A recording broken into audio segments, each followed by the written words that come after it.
The house is quiet. The street outside is still. The world has done what it does at 3 in the morning, which is to sleep. But you are awake.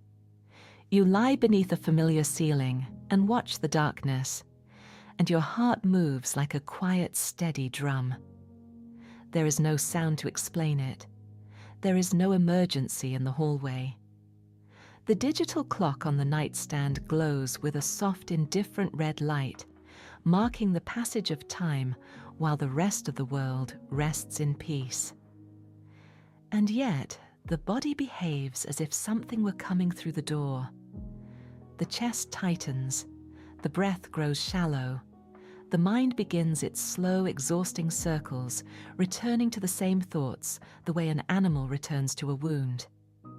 Tomorrow's difficult conversation, last year's unresolved failure, a future scenario that has not happened and may never happen at all.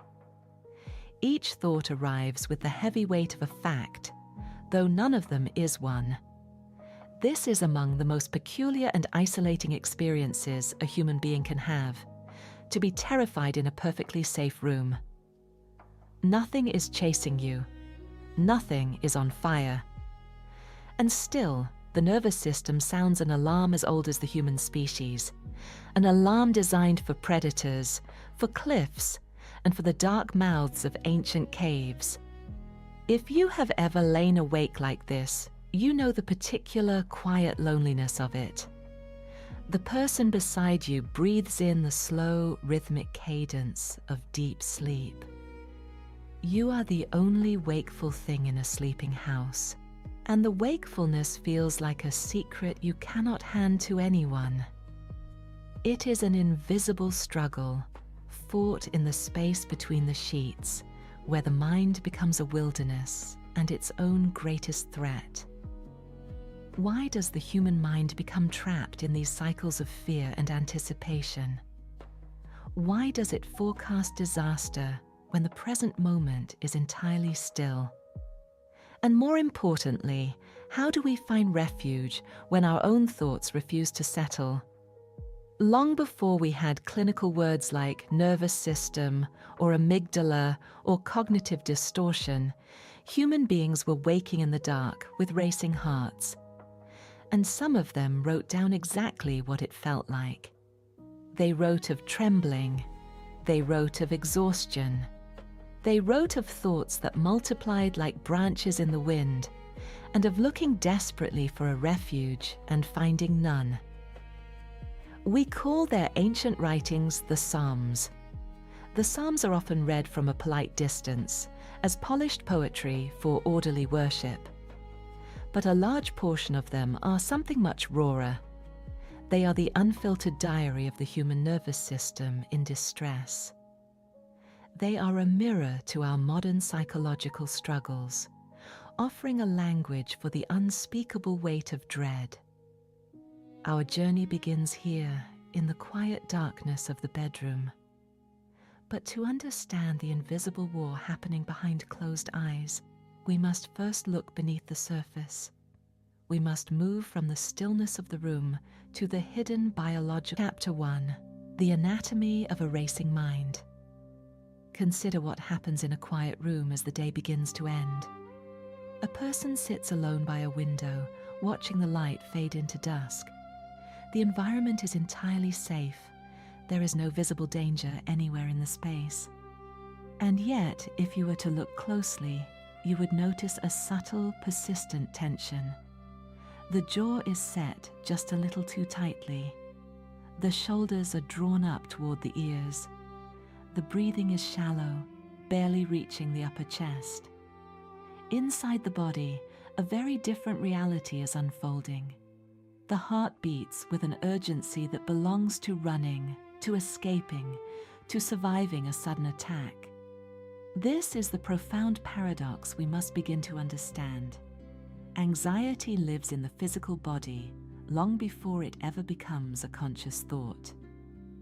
It is a physiological event masquerading as a personal failure. For the person sitting by the window, the experience is deeply confusing. The rational mind looks around the room and sees only peace. But the body is telling a completely different story. The body is bracing for an impact that never arrives. This disconnect between the safety of the environment and the alarm of the nervous system creates a profound sense of exhaustion. Hypervigilance is heavy labor, even when the body remains perfectly still. There is often a lingering sensation of impending doom, a quiet dread that settles in the stomach and refuses to be reasoned with. The muscles remain coiled, ready to spring into action, but there is nowhere to run and nothing to fight.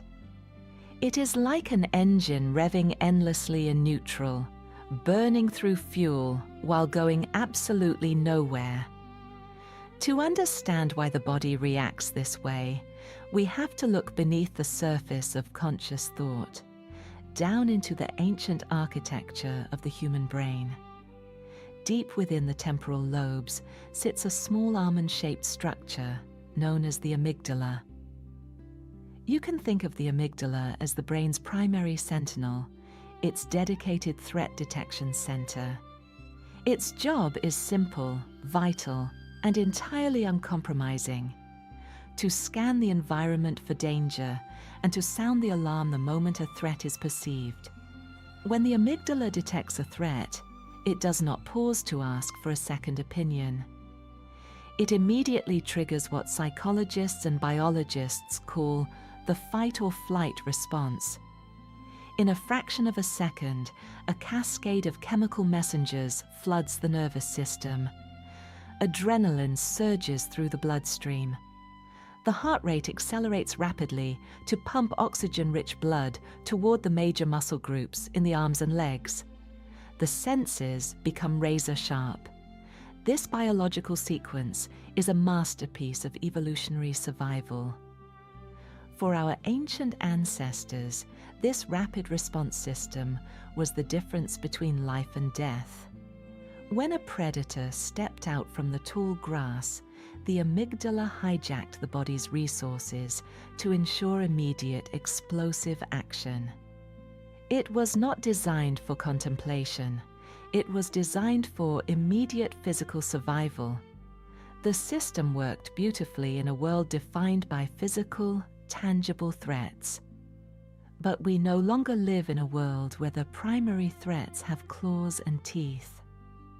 We live in a world of abstract, complex, and often invisible pressures. And here lies the central problem of modern anxiety. The amygdala is an ancient piece of biological machinery, and it has not fully updated its software for the modern era. It is exceptionally good at recognizing a physical predator. It is far less careful when it comes to recognizing abstract threats. An unread email from a supervisor, a looming financial deadline, a difficult conversation scheduled for next Tuesday.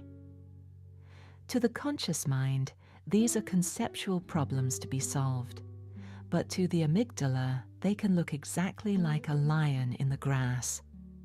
The threat detection center cannot easily distinguish between a physical threat to your bodily safety and an abstract threat to your future plans.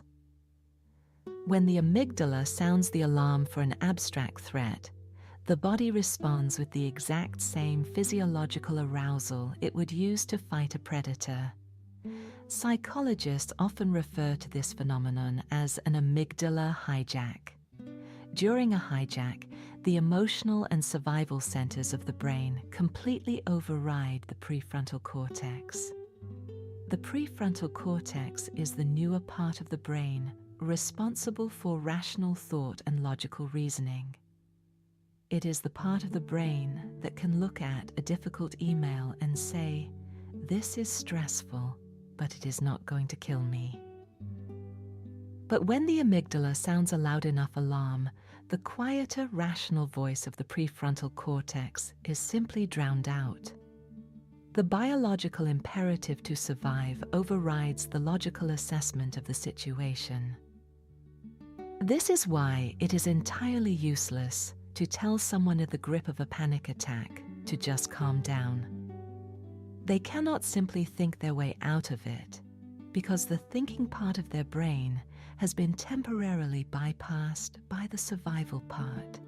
Knowledge travels down one neurological pathway, but fear travels down a much faster, older, and louder one. When we understand this biological reality, a heavy burden of shame begins to lift.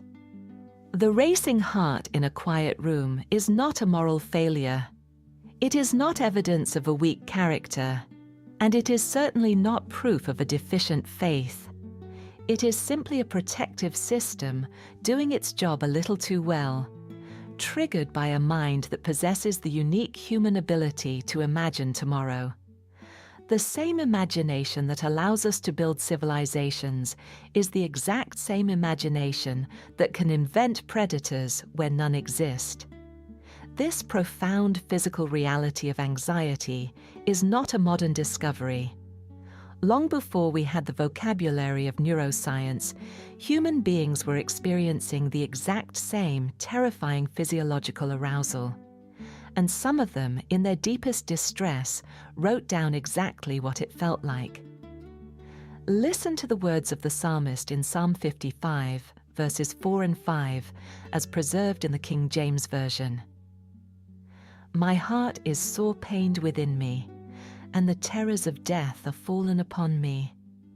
Fearfulness and trembling are come upon me, and horror hath overwhelmed me." Read those words slowly and notice what the ancient poet does not do. He does not begin with a complex theological argument. He does not start by trying to rationalize his fear or explain it away with spiritual platitudes. He begins, quite plainly, with the physical body. "My heart is sore pained within me." The trembling, the sudden fearfulness, the overwhelming sensation of horror. These are deeply physical, deeply visceral words for a profoundly overwhelming experience. The writer of this psalm did not have our modern clinical terminology, but he knew in the language of his own body the same overwhelming surge that modern neuroscience would later describe as the amygdala's alarm overriding the thinking mind. He knew the trembling that comes when the nervous system is entirely flooded with unspent survival energy. There is a quiet, profound comfort in this historical recognition, even if it does not immediately cure the physical symptoms. The person sitting by the window at dusk is not the first human being to feel terror without a visible enemy. The silent, desperate confession of, "I am not safe, though nothing is attacking me," has been spoken in every century, often in the dark, and very often directed toward God. What is remarkable about the biblical record is that Scripture does not rebuke the psalmist for this raw, unfiltered honesty. The poem that begins with such overwhelming horror does not pretend that the horror was a sin. The fear is written down without disguise, without apology, and without a demand for immediate resolution. This tells us something deeply important about how the biblical tradition has historically met the body's alarm. It meets it not by denying its reality, and not by shaming the person who feels it, but by giving it a sacred, permitted voice. We can, therefore, set down one very heavy assumption at the very start of our journey together. Anxiety, in its physiological manifestations, is not proof of a small or failing faith. The alarm system is simply part of the equipment of being a creature with a physical body and a highly developed imagination.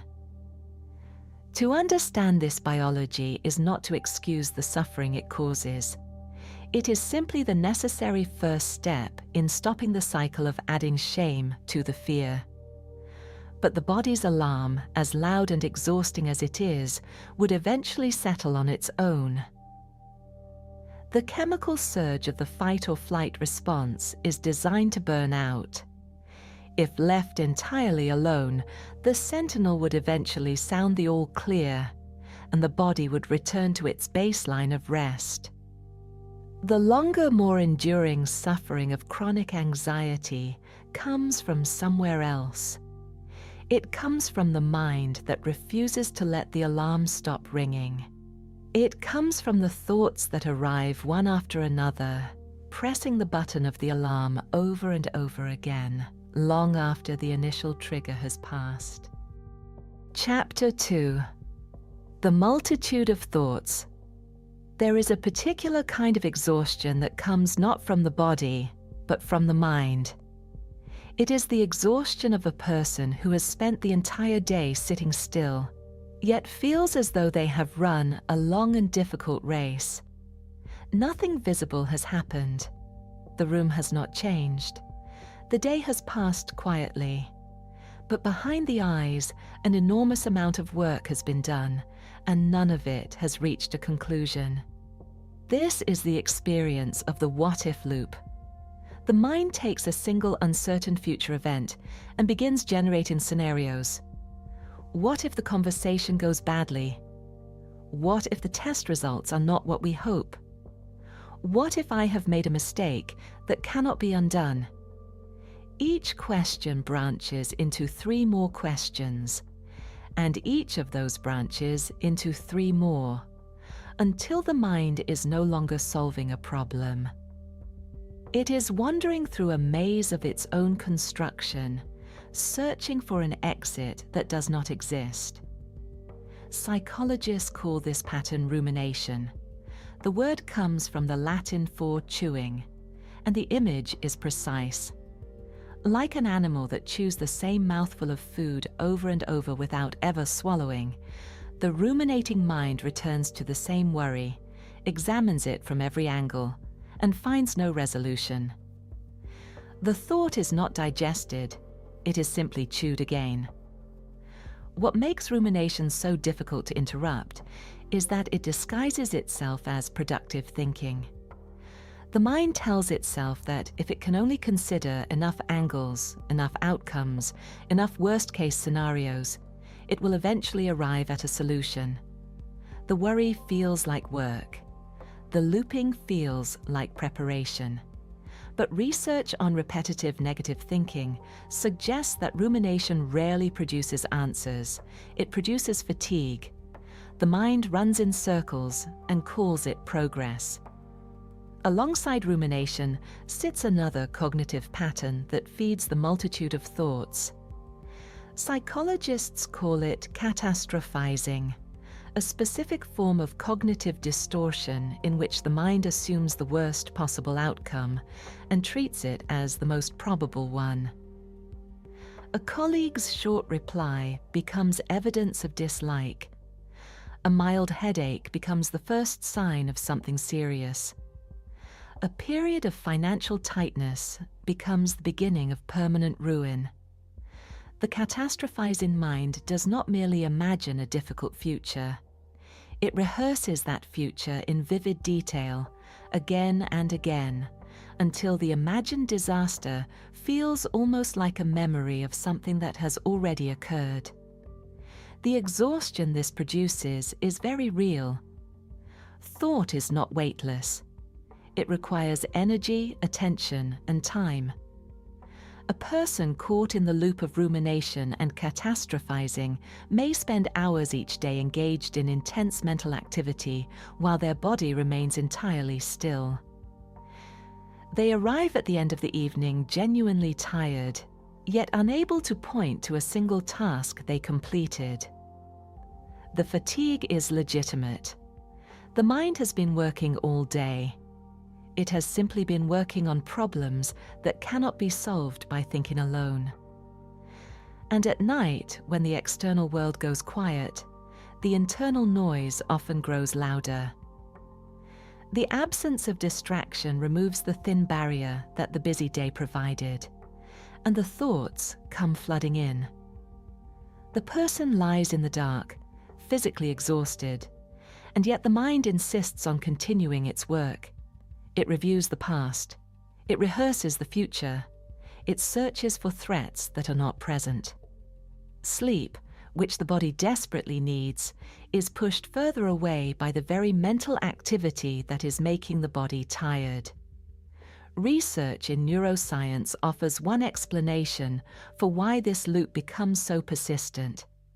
Studies suggest that repetitive negative thinking can strengthen the neural pathways associated with worry over time. Each time the mind travels the same anxious circuit, the path becomes slightly more familiar, slightly easier to follow. What begins as a response to a genuine stressor can gradually become a habitual pattern, a well-worn groove that thoughts fall into automatically without any conscious decision. The person does not choose the loop each morning. The loop has become the default route. It is worth pausing here over an ancient Hebrew word. In Psalm 94, the phrase translated as thoughts comes from the Hebrew term sarapim. Scholars have associated this word with the image of branching, of division, of restless ideas that fork and multiply. The picture is not of a single straight line of thinking. It is of a mind that has become a dense thicket, with thoughts growing in every direction, none of them leading to open ground. Whether or not every shade of that etymology can be confirmed with certainty, the image captures the lived experience of anxiety with remarkable precision. The anxious mind is not dominated by one loud voice. It is crowded with many smaller voices, each pulling attention in a different direction, each demanding resolution, each refusing to wait. The experience is not of a single fear. It is of a multitude. And here is the verse itself, in the King James Version. In the multitude of my thoughts within me, thy comforts delight my soul. That is Psalm 94, verse 19. Listen carefully to the grammar of that sentence, because it holds something important. The comfort does not arrive after the multitude. It arrives within it. The psalmist does not say, when my thoughts finally become quiet, then I will experience comfort. He speaks of comfort reaching the soul in the very middle of the branching noise. The multitude is real. The comfort is also real. Both exist in the same hour. That distinction matters enormously, because much of what anxious people hear from others implies that peace requires an empty mind. If you could only stop thinking, the message seems to say, you would feel calm. But the psalm describes something different. It describes a comfort that does not require the thoughts to disappear first. The thicket remains, and yet something arrives within it. The soul is delighted, not after the noise has stopped, but while the noise continues. This is not yet a technique or a prescription. It is an observation from a very old voice that knew this experience from the inside. The psalmist is not describing a mind that successfully silenced itself. He is describing a soul that found, within the multitude, a specific and quiet comfort. The thoughts were many. The comfort was also present, and both truths coexisted. We should also be honest about how heavy the multitude can feel. A mind caught in the thicket cannot simply step outside it and admire the branches from a distance. The noise presses down. The days blur. The body carries the weight of unresolved questions. And often, beneath all the what-ifs, there is a quieter, more painful thought. This thought says that the constant worrying must mean something is wrong with the person who is worrying. The loop adds a layer of shame to the fear, and the shame feeds the loop, and the thicket grows denser. So let us gently correct that assumption. The multitude of thoughts is not a verdict on character. It is what a human mind does when it is afraid, imaginative, and tired. The mind generates scenarios because it is designed to protect. The question is not how to never have the thoughts again. The question is what can be done with the noise once it is here, and whether there is a way to find even a small measure of rest within it. And this is where an ancient practice meets a modern discovery. One of the few things that begins to quiet a thicket of looping thoughts is to give them a name out loud in plain and honest words. The Psalms do this constantly, without apology, without shame.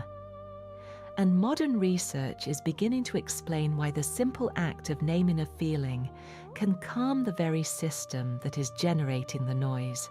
Chapter 3: The Language of Lament. Most people know the experience, even if they do not fully trust it. After a long period of holding everything together, there comes a moment of release. A cry in a quiet room, a page of messy handwriting, a sentence spoken aloud to a trusted friend. This is really hard. And afterwards something in the chest loosens. The knot does not disappear entirely, but it is smaller. The weight has shifted, just slightly, from the inside to the outside. For a long time, this relief was treated as folk wisdom, something grandmothers understood, but science had not yet measured. In recent decades, psychologists have studied the phenomenon under the name affect labeling. The term describes the simple act of putting a feeling into words, not analyzing the feeling, not solving the problem behind it, simply naming it. I am afraid. I am exhausted. I feel alone. The sentence itself becomes a small act of regulation. Research in this area suggests that naming an emotion tends to reduce activity in the amygdala, the brain's threat detection center, and to engage regions of the prefrontal cortex involved in emotional regulation. In plain language, the act of saying "I am afraid" appears to do something to the fear itself. The alarm grows quieter when it is acknowledged out loud. The feeling, once unnamed and therefore boundless, takes a shape when it is given a word. This finding should not be overstated. A single word is not a cure. Some distress runs too deep for any label to dissolve it, and the research does not claim otherwise. But the direction of the finding is striking, and it aligns with something human beings have intuited for thousands of years. Expression is not indulgence. The articulation of pain appears to be one of the ways the nervous system begins to find its footing again. Now consider what a large portion of the Psalms actually is. Scholars have long observed that many of the Psalms, perhaps a third or more of the entire collection, are laments. They are poems of complaint, of trouble, of crying out. They do not begin with resolution. They begin in the mess. They ask questions like, "How long, O Lord?" They say things like, my God, why hast thou forsaken me?" They refuse to tidy the experience before presenting it. Psalm 142 is one of the shortest and plainest examples of this tradition. I poured out my complaint before him. I showed before him my trouble. That is the King James rendering, and every word in it deserves attention. Poured out. The image is liquid, unshaped, overflowing. The psalmist does not organize the trouble into neat categories before bringing it forward. He pours it. He shows it as it is, without editing, without apology. To modern ears, the word complaint carries a slightly negative charge. We are taught not to complain, not to burden others, not to dwell on the negative. The cultural message, both secular and religious, often suggests that a faithful person should be grateful, positive, composed. And so many anxious people carry a quiet, unspoken fear. The fear that honesty about their inner weather is a form of disloyalty. The fear that to say I am afraid is to say I do not trust. The fear that complaint is sin. But in ancient Israel, lament was not a failure of faith. It was a form of faith. To bring your raw, unedited case before God was to treat God as real, present, and capable of bearing what you brought. Silence, by contrast, could look like distance.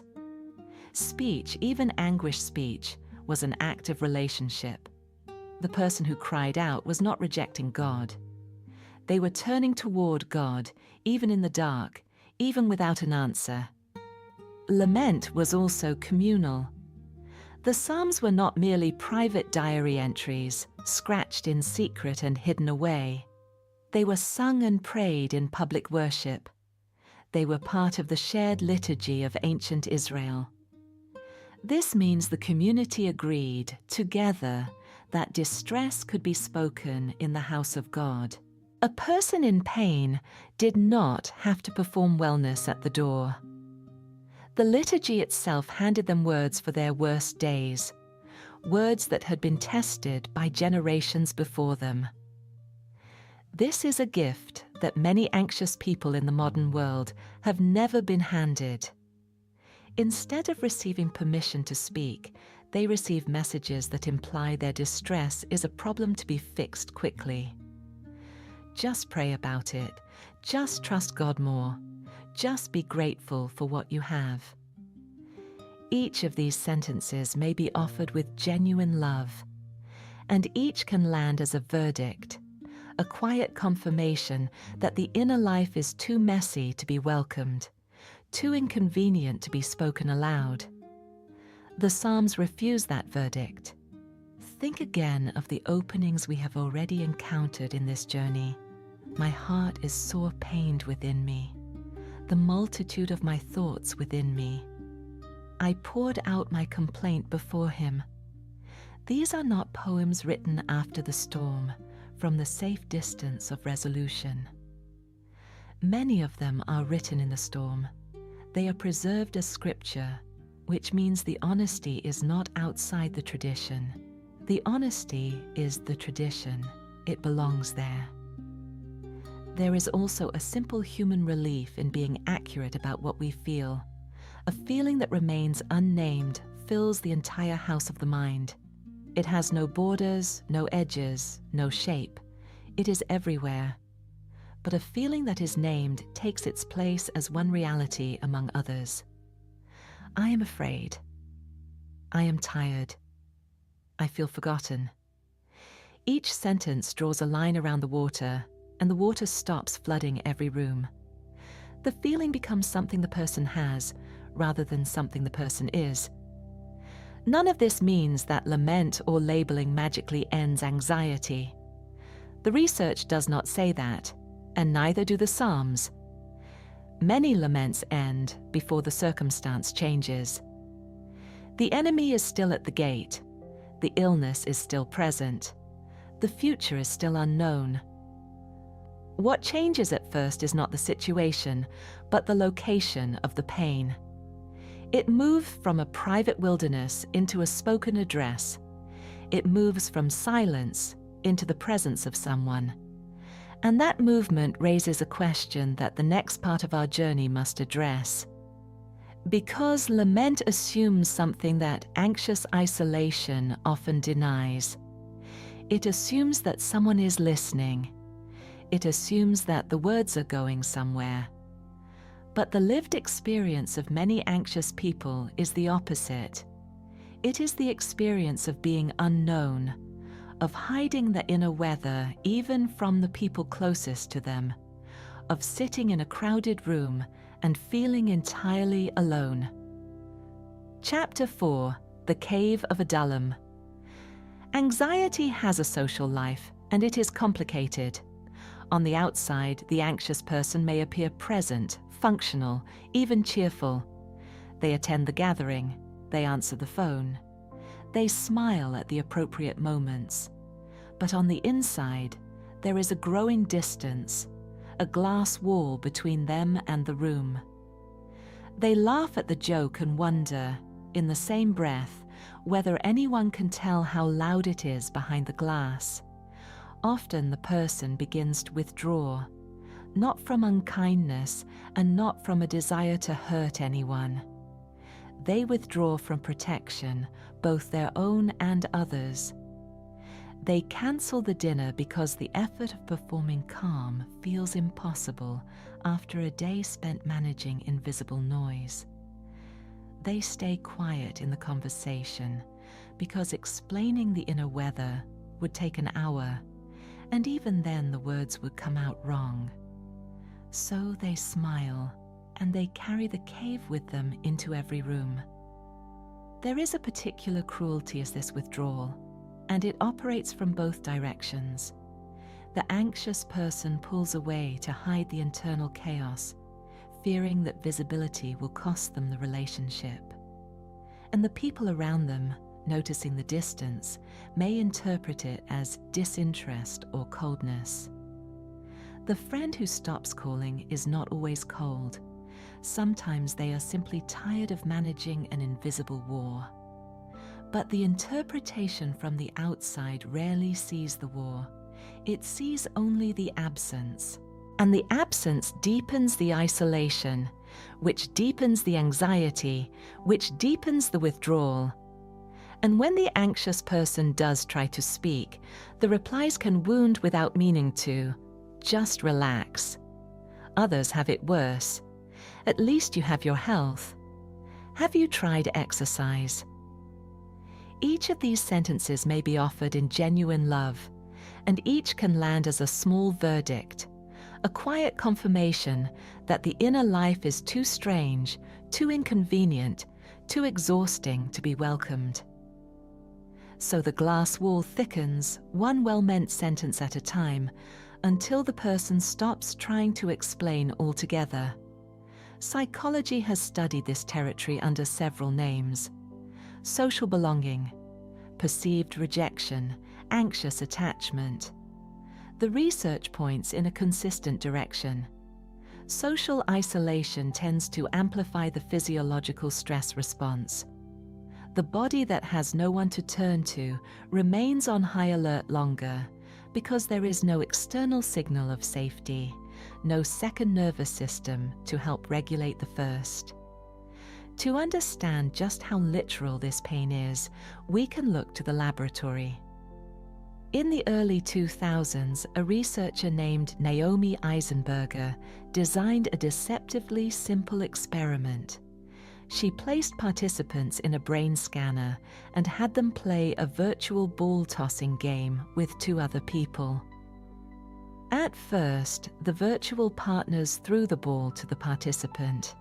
Then, gradually, they stopped. They began throwing the ball only to each other, excluding the participant entirely. It was a trivial game, played with strangers, lasting only a few minutes. Yet, when the researchers looked at the brain scans of the excluded participants, they found something astonishing. The region of the brain that lit up was the dorsal anterior cingulate cortex, the exact same region that registers the distress of physical pain. The brain does not merely use social rejection as a metaphor for a wound. It processes a severed social bond using the same neurological alarm system it uses for a broken bone. From an evolutionary perspective, this makes perfect, albeit painful, sense. For our ancient ancestors, isolation was a death sentence. To be cast out of the tribe, to be unseen and unheld by the community, meant vulnerability to predators and the elements. The nervous system therefore evolved to treat social disconnection as a profound biological threat. The sting of being misunderstood, the ache of the glass wall, the quiet agony of sitting in a crowded room and feeling entirely alone. These are not signs of emotional fragility. They are the ancient heavy machinery of human survival registering a threat to our most fundamental need, to belong. There is also a particular fear that anxious people carry about their own anxiety, a fear that is rarely spoken aloud because it is itself a source of shame. It is the fear of being a burden, the quiet worry that if the real inner life were fully visible, the people they love would slowly, gently withdraw. So the person performs wellness. They manage the appearance of coping. And the performance is exhausting, and the exhaustion confirms the original fear, and the circle closes like a door shutting softly from the inside. The anxious attachment style, which psychologists have studied extensively, often mirrors this experience on a spiritual level. The person who fears abandonment in human relationships may carry a parallel fear in their relationship with God. The worry that if they are too honest about their pain, too raw in their need, they will be rejected even by the divine. So they perform faith the way they perform wellness, and the performance leaves them more alone than the honesty would have. Into this circle steps a very old story. David, before he became the king of Israel, was a fugitive. He fled from Saul, who wanted him dead, and at one point in his flight, he hid in a cave at a place called Adullam. The first book of Samuel tells us that his family came down to him there, and that a company of distressed and discontented people gathered around him. The cave was not empty of people, but the psalm written from the cave, Psalm 142, sounds a deeper and lonelier note than the historical account suggests. I looked on my right hand and beheld, but there was no man that would know me. Refuge failed me. No man cared for my soul. That is verse 4 in the King James Version, and it is among the loneliest sentences in all of Scripture. Read those words slowly and notice what they say. The right hand was the side of help, the place where a defender would stand in the ancient world. The psalmist looks to that side, and there is no one. Refuge failed me. The Hebrew poetry does not soften the statement, and the final clause is the heaviest of all. No man cared for my soul. Not no man helped, which would be terrible enough. But no man cared. The complaint is about attention, about being seen, about being known at the deepest level of the self. We should also consider the physical reality of the cave itself. In the ancient world, a cave was a place of hiding, of darkness, of extreme vulnerability. It was not a home. It was a refuge of last resort, a place where a person went when every other structure had failed. The stone walls offered protection from the elements and from pursuit, but they also enclosed the person in darkness and silence. The cave amplified isolation. It removed the person from the sounds of community, from the rhythms of normal life, and placed them in a stillness that made every internal fear louder. We should be careful here not to flatten the psalm into a simple statement of fact about David's entire life. People did come to the cave. The larger story includes community, and eventually David is surrounded by loyal followers. But the feeling in the moment is what the psalm preserves, and that feeling is one that anxious people recognize at 3 a.m. It is the sense of being surrounded by people and reached by no one. It is the experience of company that does not penetrate the isolation. That is the peculiar loneliness of anxiety. It is not always the absence of other people. Often it is the experience of being unknown while accompanied. The body sits at the table, the fear sits behind the eyes, and the two are never introduced to each other. The company is real, and the distance is real, and both truths exist simultaneously in the same room. And yet the psalm does not end in the darkness of the cave. A few verses later, the same poem turns toward address. I cried unto thee, O Lord. I said, "Thou art my refuge and my portion in the land of the living." When no man would know him, David turned to speak to the one he believed could know him. The cave did not become a palace. The isolation did not dissolve into a crowd. But something shifted. The loneliness was broken at one point by being known, even invisibly, by God. We will not rush this into a formula or a slogan. Knownness does not instantly dissolve loneliness, and human community still matters enormously. The distressed people at Adullam still came down the mountain, and their presence was part of the story. But the psalm plants a flag in the dark. The feeling of being unknown is real, and it is devastating, and it is not the final truth. Someone cares for your soul. The cave is not the whole story. Still, the mind has other caves besides physical isolation. Even when we feel known, even where community is present, we can remain trapped by what the mind projects onto the future.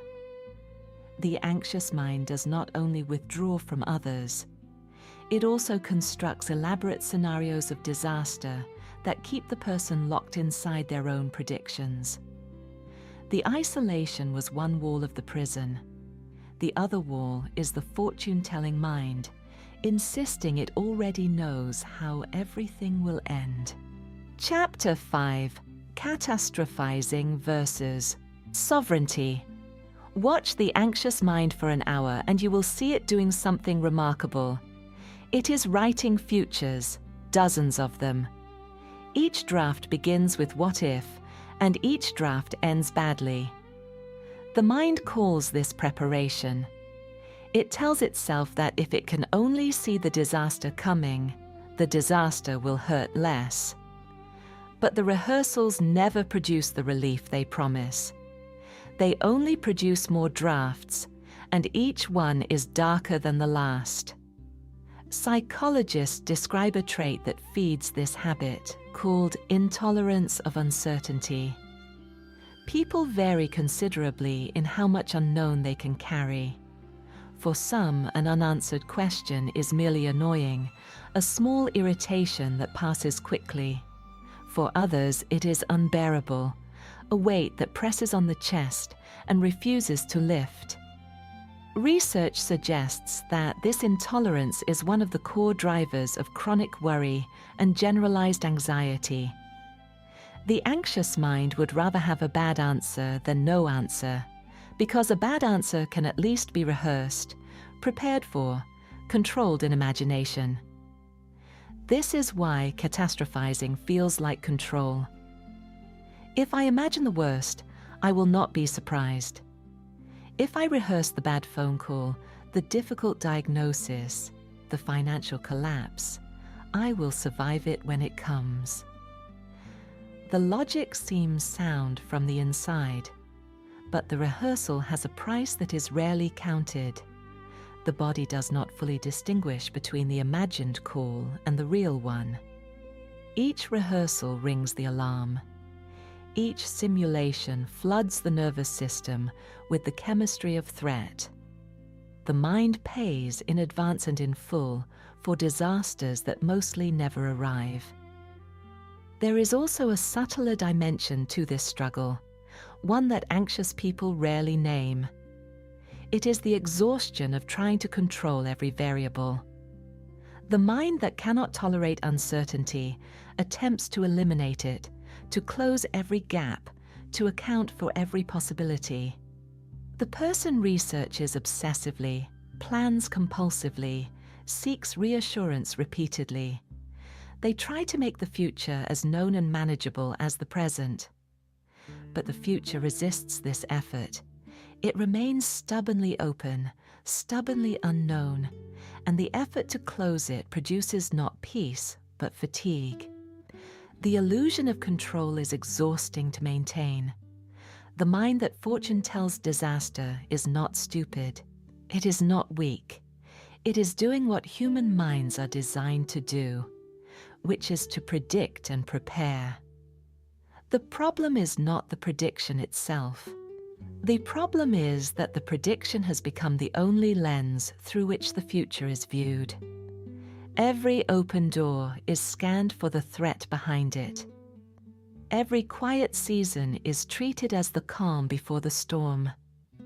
The mind has become a prophet of disaster, and it cannot stop prophesying, because to stop would mean to tolerate the unknown, and the unknown feels like danger. There is an old proverb that watches this machinery with a kind of gentle ancient wisdom. There are many devices in a man's heart, nevertheless the counsel of the Lord that shall stand. That is Proverbs 19 verse 20 in the King James Version, and it has observed 10,000 anxious hearts without contempt. The word devices here carries the sense of plans, schemes, calculations, many thoughts working simultaneously. The proverb does not mock the planning. It does not say the heart is foolish for trying to foresee what is coming. It simply observes the multiplication. The human heart is a factory of scenarios. It produces them endlessly, revising and revising, never satisfied, never at rest. And against that multitude of devices, the proverb sets one quiet counterweight, the counsel of the Lord. That shall stand. We should understand what this is not saying. It is not saying that your plans are worthless, or that the future is a script already written in cold, indifferent ink. The ancient Near Eastern understanding of divine sovereignty was not a machine. It was not the blind fate of Greek tragedy, where the gods are distant and the outcome is fixed and impersonal. It was something more relational, a king who sees further than his subjects, a shepherd who knows the road, a presence whose purpose outlasts the chaos of human history and holds it within a larger intention. For the anxious mind, this reframes the unknown without denying it. The future is still unknown to us. That unknownness is real, and it still aches, and the proverb does not pretend otherwise. But the unknown is not empty. In the biblical imagination, tomorrow is already inhabited. The one whose counsel stands is already present in the day you are afraid of. You are not walking into a void. You are walking into a space that is already held. This is not a technique for predicting better. It is not a method for eliminating the what-ifs. It is a relocation of weight. Catastrophizing places the entire burden of the future on the small shoulders of the present mind, which is exactly the load the mind was never designed to carry. Sovereignty, understood relationally, lifts that load. Not because the road is guaranteed to be easy, and not because the pain is promised to be absent, but because the road is not walked alone. The counsel stands. The mind does not have to hold everything. Consider the difference in body posture.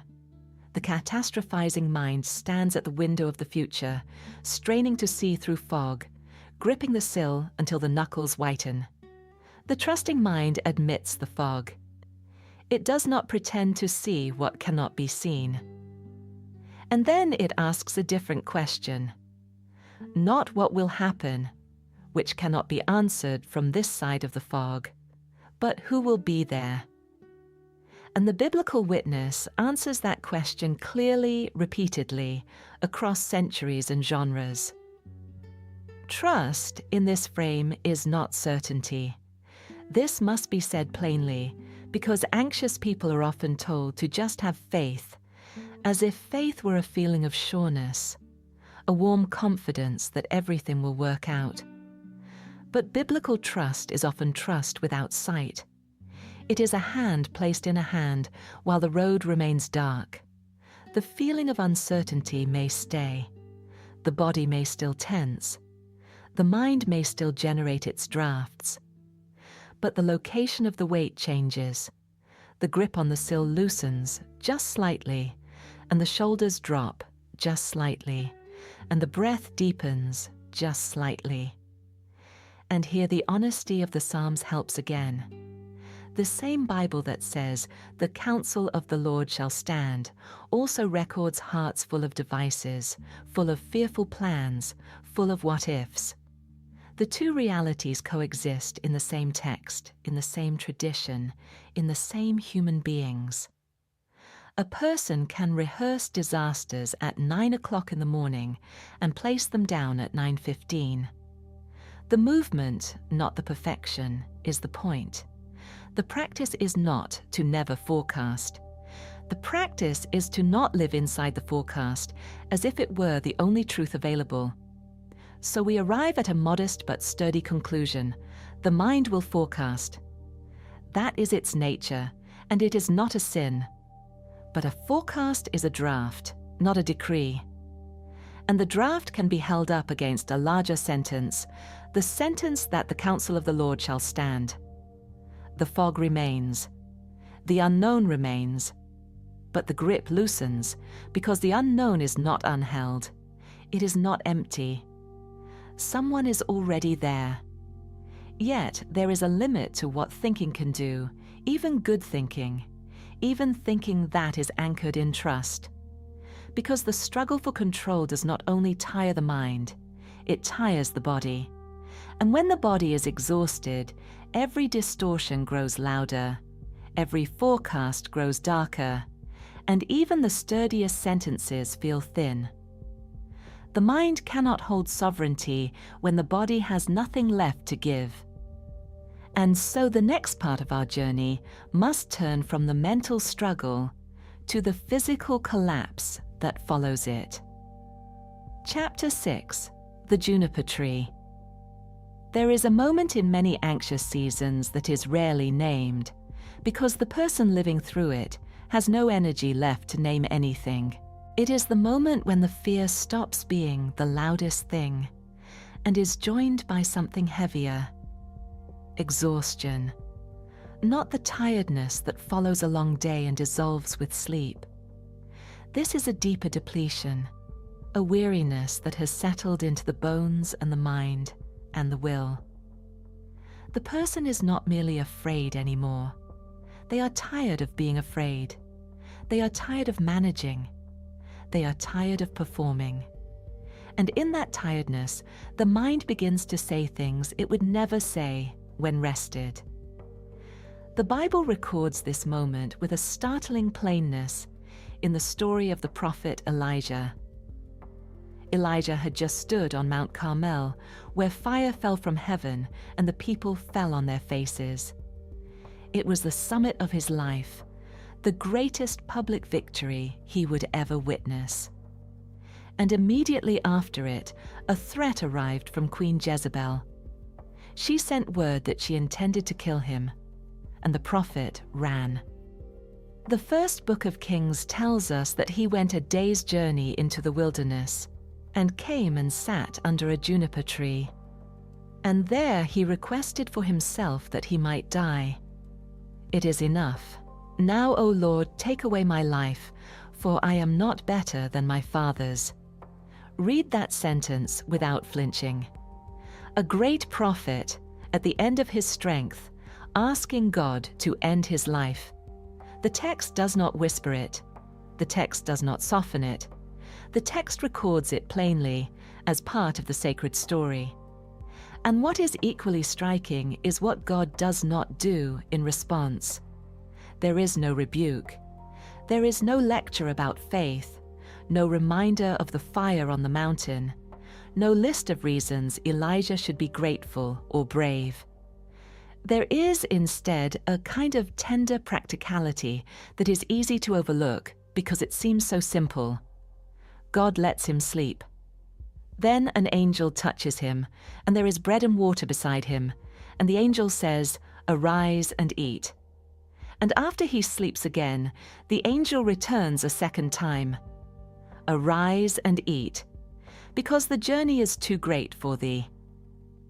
The divine response to a suicidal prophet is sleep and food. This is one of the most compassionate moments in all of Scripture, though it sounds almost too plain, too ordinary, to carry the weight we expect from God.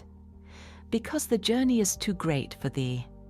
The problem is named, not as sin, not as failure, not as insufficient faith. It is named as load. The journey is too great. The body is at its limit. And limits are honored here, not condemned. They are met with bread, with water, with rest, and with a gentle voice. Modern research describes what the ancient story assumes. Sleep deprivation weakens the prefrontal cortex, the region of the brain responsible for regulating the amygdala, correcting distortions, and maintaining perspective. A tired brain is, in a measurable sense, a more fearful brain. The alarm system grows louder when the regulatory system is depleted. Scientists also speak of allostatic load, the cumulative wear and tear that chronic stress writes into the body over time. The nervous system was not designed to remain in a state of high alert indefinitely. When it does, the cost is paid in physical health, emotional stability, and cognitive clarity. This is why exhaustion so often masquerades as despair. When the body is depleted, the mind's forecasts darken, and the dark forecasts feel like truth. Elijah under the tree believed his life was worthless. He believed he was the only faithful person left. He believed the journey had no end. After sleep and food, he was able to walk 40 days and hear a still small voice. The circumstance had not changed. Jezebel was still a threat, but the prophet had changed. The body had been restored, and with the body, the capacity to see clearly. We must be careful with this story. It would be cruel to reduce it to a simple formula, to say that anxious people need only a nap and a meal. Clinical depression and anxiety disorders are not cured by bread. And the text itself does not say that Elijah's struggle ended at the tree. His journey continued. But the story does plant a flag that is often ignored in communities of faith. The body is not the enemy of the soul. It is the soul's instrument, its home, its vehicle through the world. And its limits are real, and God treats them with seriousness. There is a theology of rest hidden here, and it is older than the story itself. The Sabbath, the commanded rest, the quiet rhythm built into creation. The psalmist speaks of sleep as a gift, as Psalm 127 reminds us, "For so he giveth his beloved sleep." It is not a reward for the finished, but a gift to the beloved while they are still beloved and unfinished. The anxious mind, which loves to rise early and sit up late eating the bread of sorrows described in that same psalm, is invited to receive rest as an act of trust. The world will not collapse because you stop holding it for 8 hours. Someone else is awake. The morning will come without your supervision. So the juniper tree widens our definition of care for the anxious mind. It includes care for the animal body, regular sleep, nourishing food, water, movement, light. These are not alternatives to faith, and they are not distractions from spiritual life. They are the ground floor on which everything else stands, and God built them into the creature on purpose. To honor the body is not to neglect the soul. It is to tend the vessel through which the soul moves through the world. And when rest begins to return, when the body is no longer running on empty, a deeper question surfaces. Because rest is not the same as peace. A person can sleep and still wake fragmented. The mind can be quiet for a night and still feel divided in its structure, pulled in directions it cannot name. What is the wholeness that anxiety fractures? And what would it mean to be not merely rested, but whole again. Chapter 7. Shalom and the Shattered Mind. There is a word the anxious use, almost apologetically, to describe their inner state. Pulled. Pulled in different directions, pulled between duty and fatigue, between hope and dread, between the person they want to be and the person the fear is making them. The image is of a rope with too many hands on it, each hand pulling firmly, none of them willing to let go. The rope does not snap.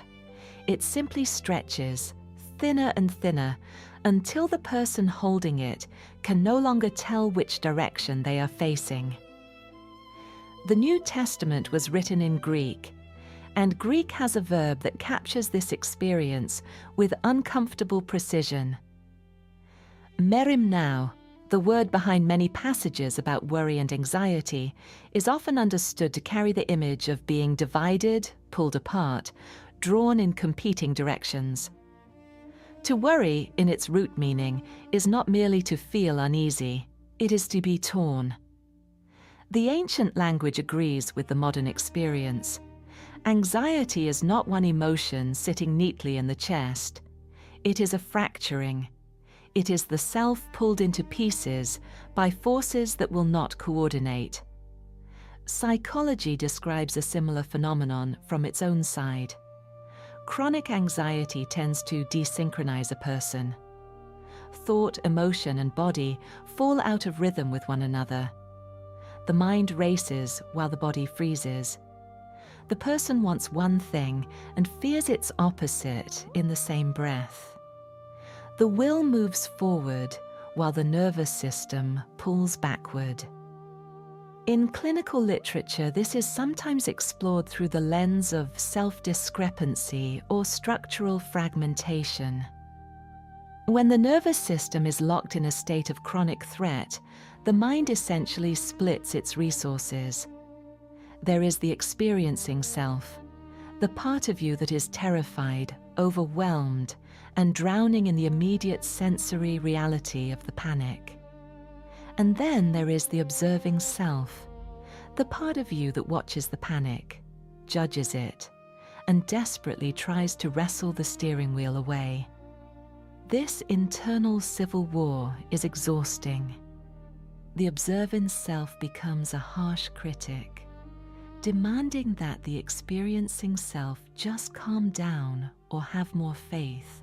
The experiencing self, feeling profoundly unsafe and misunderstood by its own mind, digs its heels in further, generating more alarm signals to prove that the danger is real. The result is a fractured internal ecosystem. You are no longer one person moving through the world. You are a committee of conflicting survival strategies, speaking over one another in a locked room. Researchers and clinicians sometimes describe this state as fragmentation, and the distress it produces is not only the fear itself, but the loss of internal cohesion. The person feels scattered, dispersed, no longer gathered into a single coherent self. This is why the loss that anxious people grieve is often larger than the fear. They grieve a former wholeness, a baseline sense of being one person, at home in their own mind, able to move through a day without constant internal negotiation. The grief is real, and it deserves to be named. It is like a house where all the rooms were once connected, where you could walk freely from one to another, and now the doors are locked from the inside. You are still in the house, but you cannot reach all of it. Against this fracturing, the Bible sets a word of its own, and the word is shalom. It is usually translated peace, and the translation is true but small. In Hebrew thought, shalom names something far larger than the absence of conflict or the presence of calm. It names wholeness, completeness, soundness, everything in its right place and functioning as designed. It is the word for a house that is not merely quiet, but structurally sound. The walls hold. The roof does not leak. The foundation is firm. Shalom is not a feeling. It is a condition of integrity. The modern West tends to define peace as tranquility, as the absence of noise, as a feeling of relaxation. Under this definition, a person who feels anxious cannot be at peace, and the two states are treated as opposites that cannot coexist. But shalom is sturdier than tranquility. It is not the absence of storm, but the integrity of the house within the storm. A person can feel afraid and still be, in the deep structural sense, whole. The fear is a guest in the house. It is not the owner. It does not get to decide which walls stand and which walls fall. Paul's letter to the Philippians addresses this fracture directly. Be careful for nothing, but in everything by prayer and supplication with thanksgiving, let your requests be made known unto God. And the peace of God, which passeth all understanding, shall keep your hearts and minds through Christ Jesus.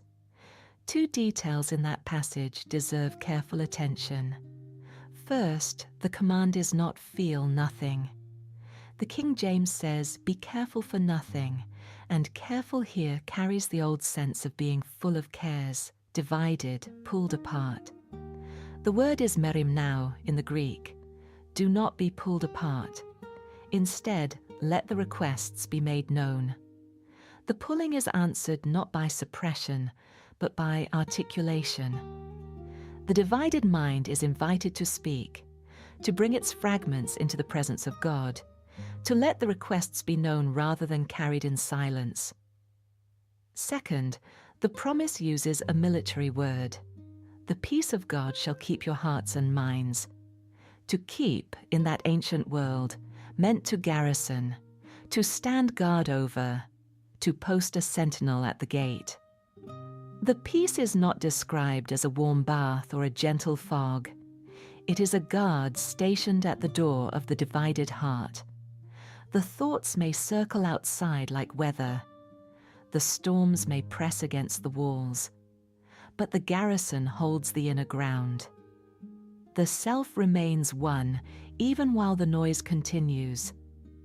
This picture quietly corrects a common and painful disappointment.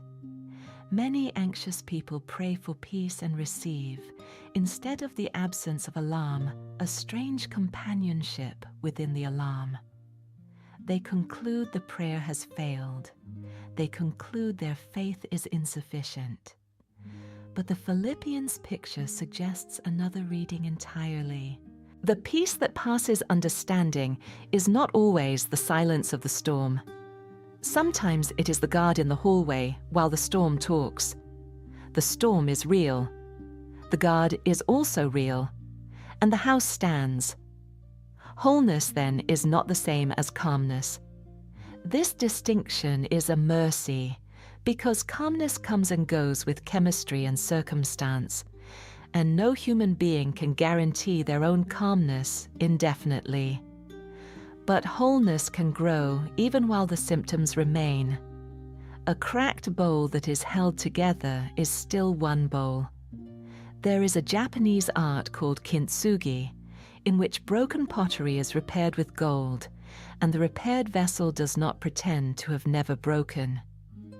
The cracks remain visible, but they are filled with something precious, and the bowl holds water again.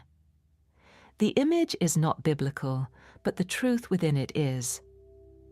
Shalom is not the denial of fracture.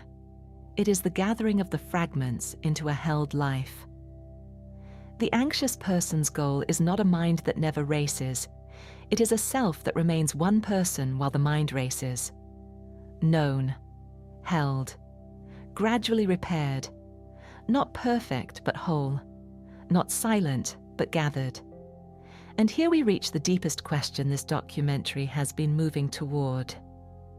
Because if shalom can coexist with storm, if wholeness can hold within it real and terrible fear, then someone must have lived that coexistence perfectly. Somewhere in the biblical record, there must be a person who held absolute trust and absolute terror in the same heart on the same night without one cancelling the other. And the Gospels say there is. Chapter 8, Gethsemane. There is a kind of suffering that arrives before the suffering itself. The waiting room before the diagnosis is read aloud. The week before the difficult conversation that cannot be avoided. The night before the surgery, when the body is still whole, but the mind has already begun to grieve it. The event itself may still be days away, and yet the body is already living inside it, paying its costs in advance, as though the future were a debt that must be settled before it is even due. Psychologists call this anticipatory anxiety, and research suggests that the anticipation of a threat can produce as much psychological and physiological distress as the threat itself, sometimes more. The mind simulates the coming event again and again, searching for an exit, a solution, a way to avoid what is coming. But there is no exit because the event is not yet here, and simulation is not action. So the energy that evolution designed for fighting and fleeing has nowhere to go.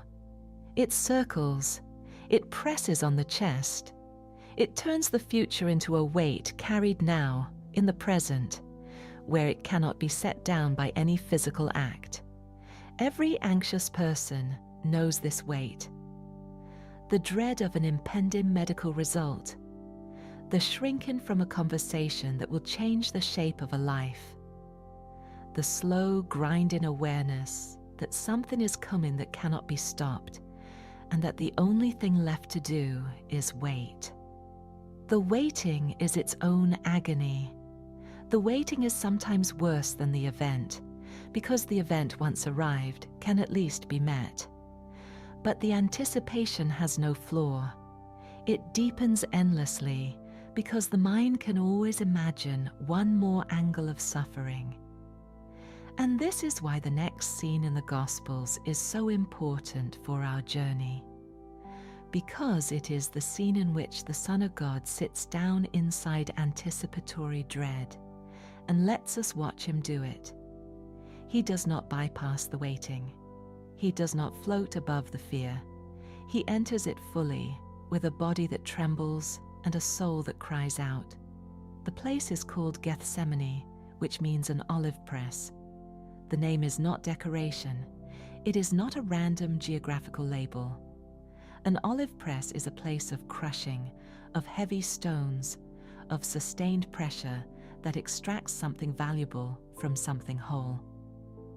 The olives are broken so that oil can flow. The garden's name is the garden sermon. Something is being pressed out here, and the pressing is not incidental to the story. It is the story. The Gospel of Matthew tells us that Jesus began to be sorrowful and very heavy, and then it gives us his own words, spoken to his closest friends. My soul is exceeding sorrowful, even unto death. He does not perform calm. He does not offer a theological explanation for his distress. He names the dread, and he names its size. Unto death. The sorrow is not mild, it is not manageable, it is the size of dying. Consider what this sentence does to the stigma we have been tracing throughout this entire documentary. If dread were identical to faithlessness, then this sentence is impossible. If anxiety were proof of insufficient trust, then the one who spoke these words will be the least faithful person in history. But here is the one whose faith cannot be questioned, whose trust in the Father was absolute, reporting a soul crushed to the very edge of death. The feeling of dread in itself cannot be the measure of faith. The measure must be found somewhere else, and the Gospels show us exactly where. In the same garden, in the same hour, the same voice adds another sentence. O my Father, if it be possible, let this cup pass from me. Nevertheless, not as I will, but as thou wilt. Hold those two halves together, because their coexistence is the entire point. The wish is honest. Let this cup pass. The surrender is also honest. Not as I will, but as thou wilt. Both are true. Both are spoken by the same voice, in the same breath, in the same garden. The terror is real, the trust is real. They are not alternating, take in turns, one cancelling the other. They are simultaneous. The same heart holds both, in the same hour, without one diminishing the other. This is the deepest validation this documentary can offer. Anxiety, dread, the desperate shrinking from a coming cup. These are not automatically the opposite of trust. They can be the raw material in which trust is exercised. Trust is not the absence of the wish that the cup would pass. Trust is the nevertheless. We should also notice what Jesus did with the dread, because it corrects another instinct that anxious people often carry. He did not sit with it alone by choice. He brought his friends into the garden and asked them to stay with him. "Tarry ye here and watch with me," Matthew records. Even the Son of God, in the grip of anticipatory agony, sought human presence. He did not hide the dread. He did not perform strength. He asked for company. The instinct to isolate in suffering is an instinct the Gospels gently correct. And he prayed the way anxious bodies pray. He fell on his face, and the posture became part of the prayer. Luke's Gospel adds that, in his agony, he prayed more earnestly, and his sweat was, as it were, great drops of blood falling to the ground. The dread was not a small thing politely managed. It was an agony, physical and total, and it was prayed. The body told the truth, and the truth was received. There is no shame here. There is only the full weight of being human, carried fully. Gethsemane does not promise that the cup always passes. Sometimes it does not. Sometimes the surgery happens. Sometimes the conversation breaks what cannot be mended. Sometimes the diagnosis is what was feared. But Gethsemane does promise that the dread before the cup is a place where God has stood. The olive press has already received the weight of the divine heart. No waiting room, no 3 a.m. dread, no shrinking from tomorrow is outside the range of what has been prayed there first.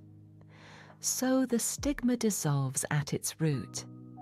The anxious believer is not walking a road that Christ declined to walk.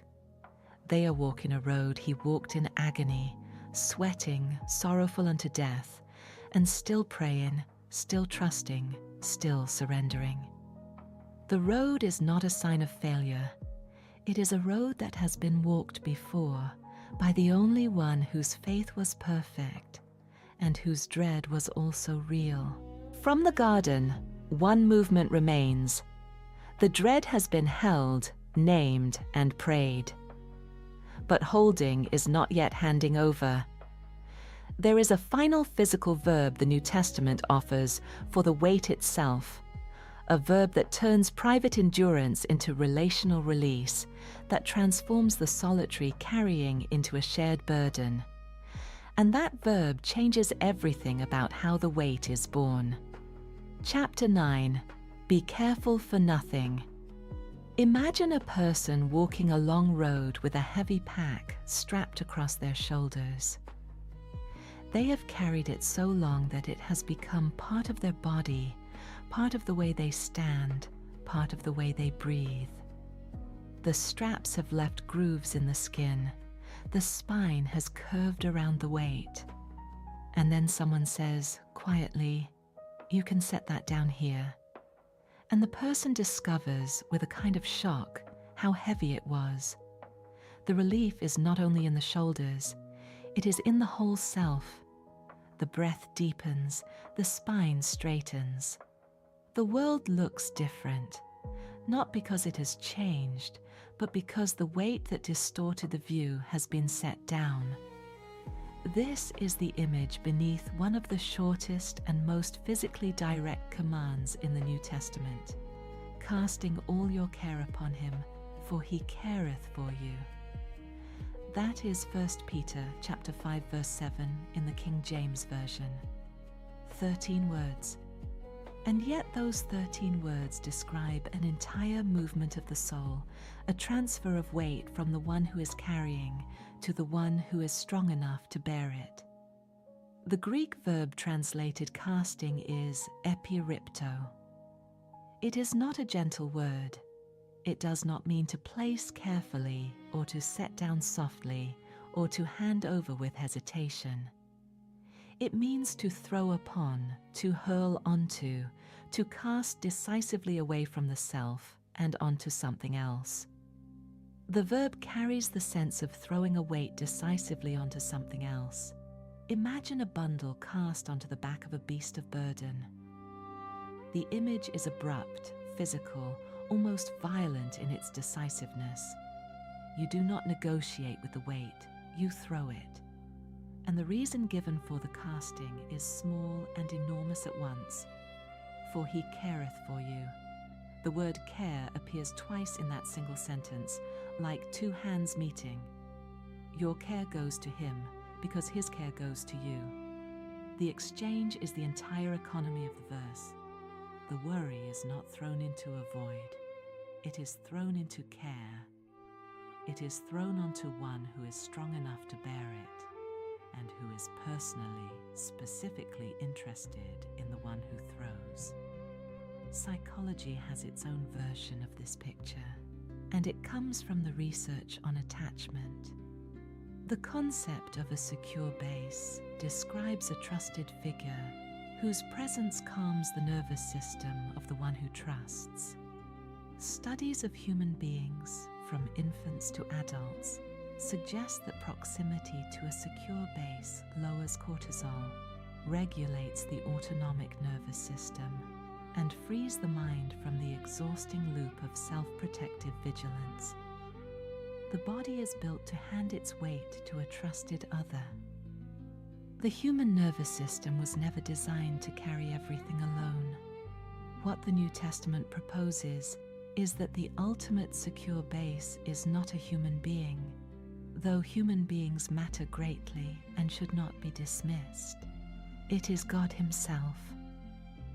The externalization of worry, which therapists encourage in gentle forms through journaling, conversation, and shared processing, finds its largest and most complete version here. The worry is not merely written down, though writing helps. It is not merely spoken to a friend, though friendship is sacred. It is addressed to the one who is infinite, who does not tire, who does not need to be protected from the weight of what is brought. Notice what this act of casting does to the divided mind, described earlier in our journey. Merim now, the pulling apart, happens when the self carries what it cannot carry. The self is torn between the load and the road, between the weight and the walking. Casting relocates the load. The self is still on the road. The feet are still walking. But the pack is elsewhere, on a stronger back. The pulling stops, not because the road changed, not because the destination drew closer, but because the carrying changed hands. This is also why the piece that follows casting is described as passing understanding. It does not compute from the outside. The circumstance may be entirely unchanged. The diagnosis is still pending. The conversation is still scheduled. The financial pressure has not lifted. And yet something in the chest is looser. Something in the shoulders has dropped. The piece is not explained by the facts, because it is not produced by the facts. It is produced by the transfer. The weight has moved, and the body knows it, even if the mind is still trying to understand. We must also say, gently and clearly, what casting is not. It is not suppression. Suppression keeps the pack and hides it in a closet, pretending it is not there. Casting names the pack honestly and then hands it over. It is not denial. The person who casts does not say the problem is not real. They say the problem is real, and they say they cannot carry it alone, and they say both things at once. Casting is also not passivity. A person can cast the care and still walk, still act, still seek help, still sit in a therapist's office, still take medication if it is needed. The transfer of weight frees the hands for the road. It does not remove the road. And we should be honest about the repetition involved. Casting is not always a single dramatic, once-for-all event. Cares have a way of walking back to the shoulder in the night. The mind picks them up again out of habit, out of fear, out of the deep conviction that no one else can carry them properly. And so the practice is not one heroic throw. It is 1,000 small handings over, morning and noon and night. The psalmist models this rhythm. Evening and morning and at noon will I pray, writes the author of Psalm 55. The same psalm that began with a sore-pained heart ends with a rhythm of release. The alarm becomes an appointment. The loop becomes a liturgy. There is a freedom in this rhythm that the single event cannot offer. If casting is a practice rather than a performance, then the person who picks the worry back up at 2 a.m. has not failed.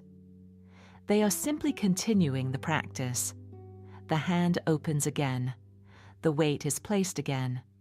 The sentence is spoken again. I cannot carry this. I give it to you. And each repetition loosens the grip just slightly, trains the hands just slightly, until the reflex of holding is slowly replaced by the reflex of releasing. So the anxious mind is offered a posture, not a perfection. Open hands, a looser shoulder. A prayer that is more emotion than a sentence, more a letting go than a speaking. And when the hands open, when the weight is truly released, even for a moment, something else becomes visible on the horizon. The night itself, the long dark hours that have been the territory of fear throughout this entire journey, begin to change their meaning. The dark is not only where the alarm sounds, it is also where the practice of trust is most tested and most needed and most quietly rewarded. Chapter 10, Night Seasons. We return at last to the place where this journey began, to the dark room, to the small red numbers on the clock, to the mind that wakes when the world will not. But we return with different eyes now, because everything we have traced along the way has been leading back to this hour. The alarm and the body that carries it, the loop and the noise it generates, the naming that loosens the grip, the isolation that deepens the fear, the forecasts that darken the future, the exhaustion that makes everything heavier, the fracturing that scatters the self, the garden where terror and trust held each other, the casting that moves the weight. All of it has been walking toward this quiet room, this wakeful hour, this particular darkness. Why does anxiety peak at night? Part of the answer is biological, and it helps to understand it without judgment. The human body runs on rhythms, circadian cycles that regulate temperature, hormones, alertness, and mood. In the small hours of the morning, those rhythms dip. Body temperature falls. Cortisol shifts. The defenses that the tired brain has spent all day maintaining grow thin. Add the darkness and the silence, and the nervous system reads the environment as exposure. There are no distractions. There are no tasks. There is only the self, alone with its own interior weather. The night was, for most of human history, genuinely dangerous. The body remembers that danger, even when the door is locked and the house is safe. And the brain adds its own particular contribution to the experience. Neuroscientists describe a network that becomes active when the outside world goes quiet, called the default mode network. It is the system behind self-referential thought, memory, imagination, and the construction of personal narrative. When external sensory input fades, when the phone is down and the lights are off, and the world stops making demands, this network lights up. The mind turns inward to feed on itself. It replays conversations. It rehearses futures. It searches for threats in the silence. The 3 in the morning thicket has an anatomy. The looping is not a moral failure. It is a network doing what networks do when nothing else occupies the stage. The ancients did not know the name of that network, but they knew the territory intimately. They divided the night into watches, long shifts of darkness, in which someone had to stay awake while others slept. To truly grasp the weight of this imagery, we have to understand what a night watch actually entailed in the ancient Near East. This was not a quiet, romanticized period of stargazing. The night watches were grueling, perilous shifts. For the shepherds in the Judean hills, the night was when predators hunted. Lions, bears, and wolves moved in the darkness. The watchmen had to stay awake, listening to the rustle of the brush, staring into the impenetrable blackness, fighting off the crushing weight of sleep while the flock was entirely defenseless. For the soldiers on the city walls, the watch meant standing in the biting cold wind, eyes straining for the glint of enemy armor, knowing that a single moment of nodded sleep could mean the slaughter of everyone they loved. The watch was a crucible of endurance. It was a place of acute vulnerability and intense, solitary focus. When the psalmist says, "I meditate on thee in the night watches," they are taking this brutal, exhausting, high-stakes military and pastoral duty, and they are transposing it into a spiritual key. They are saying, "I am awake when the world is defenseless. I am staring into the dark when the threats are unseen. But instead of scanning the horizon for wolves, I am scanning the darkness for you." By invoking the night watch, the psalmist acknowledges the sheer effort required to remain present in the dark. It is not a passive drifting into sleep. It is an active, deliberate holding of the line. And in doing so, they transform the most lonely and frightening hours of the human experience into a sanctuary. The bed becomes the watchtower. The racing mind becomes the sentinel, and the one who never sleeps becomes the companion in the cold. When I remember thee upon my bed and meditate on thee in the night watches. That is Psalm 63 verse 6 in the King James Version, and it is among the gentlest sentences in the entire collection. Notice the location carefully. Upon my bed. In the night watches. The psalmist is not describing a victory over wakefulness. He is not saying that God cured the insomnia, or that the thoughts stopped, or that the night became easy. He is describing what he does with the wakefulness. The bed becomes a bench by the window of the soul. The dark hours become a room where memory and meditation happen, slowly, without agenda, without the pressure to perform or produce. The night is not defeated. It is inhabited differently. This is a reframing, not a cure, and the distinction matters. The night may still be long. The thoughts may still circle. The body may still feel the dip of the circadian rhythm and the thinning of its defenses. But the meaning of the wakefulness shifts. It is no longer only a symptom to be fought, a problem to be solved, an enemy to be defeated. It can become gradually and imperfectly a quiet appointment, a time when the mind, freed from the noise and demands of the day, remembers. The same default mode network that generates the thicket can be offered a different path to walk, one remembered sentence at a time, one gentle thought toward the one who is awake. There is also a companionship hidden in the watches, one that the lonely mind at 3 a.m. cannot easily see. The ancient reader of the Psalms knew that others were awake too. Shepherds watching flocks in the cold, soldiers at their posts, mothers with sick children, the elderly who sleep lightly, the anxious in every house on every street. The night is not as empty as it feels from the inside.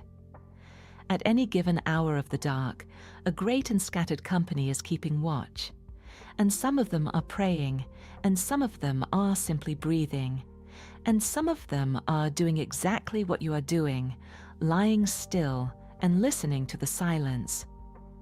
The loneliness of the dark room is real, and it is also, in a way the eyes cannot verify, a shared room. And the Psalm's deepest claim is that one is awake with you. Behold, he that keepeth Israel shall neither slumber nor sleep. That is Psalm 121, verse 4. Your wakefulness is not outside the range of his attention. While the house sleeps, the keeper is awake. Your 3 a.m. is held in an awareness that does not clock out, does not grow tired, does not lose patience with the repetition of your fears. The same thought you had last night, you can bring again tonight, and it will not be met with weariness. The keeper does not sigh. The keeper watches. So the practice of the night watches is modest, and it does not demand joy at 3 a.m. It does not forbid the body's dip or the mind's first frightened draft of tomorrow. It does not require that the anxiety vanish before the person is allowed to rest. It simply offers the wakeful hour a direction. Remember, meditate. Let the mind, which will think anyway, which cannot stop thinking any more than the heart can stop beating, think on purpose. Think towards something. Think toward the one who is awake, who does not sleep, who meets the watchfulness with presence rather than rebuke. And if sleep still does not come, if the night stretches on, and the mind refuses its rest, the watch can end with the oldest of the castings. The day you cannot finish is handed over to the one who finishes days. The tomorrow you cannot control is placed in the council that shall stand. The body is allowed to lie down, even awake, as an act of trust. Rest without sleep is still rest. Lying still in the dark, breathing slowly, releasing the grip on the hours ahead, is its own small surrender. It is not failure. It is the body practicing what the soul is learning. The night seasons, then, are not a failure of the journey. They are not evidence that the work has not been done, that the healing has not arrived, that the faith is insufficient. They are the journey's deepest classroom. In the dark, the soul learns what it cannot learn at noon, when the world is loud and the tasks are many, and the mind is occupied. It learns that safety is not the absence of night. Safety is a presence within the night. And with that lesson, gently received, imperfectly held, the long journey can begin to come to rest. Closing reflection. We began in the dark, with a racing heart and a quiet house, and we asked a question that is simple to state and not simple to answer. Why does the human mind become trapped in cycles of fear and anticipation? And where does a person find refuge when their own thoughts become a wilderness? We have traveled a long road to reach this point, through biology and cognition, through caves and gardens, through exhaustion and surrender, through the long watches of the night. And the answer, such as it is, can now be spoken plainly. Anxiety is not a moral failure. It is not small faith dressed in medical language. It is not weak character, or a modern invention, or a luxury of people with too much time. It is the experience of a creature with a brilliant imagination and an ancient alarm system, living in a world that gives the alarm many occasions, both real and imagined. The psalmists felt it and wrote it down without disguise. The prophet under the juniper tree felt it and asked to die.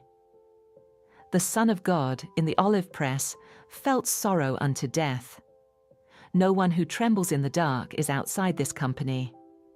No one who wakes at 3 a.m. with a racing heart is walking a road that no faithful person has walked before. And the refuge we have traced throughout this journey is not a place where the storm is always silenced. The Psalms do not promise that.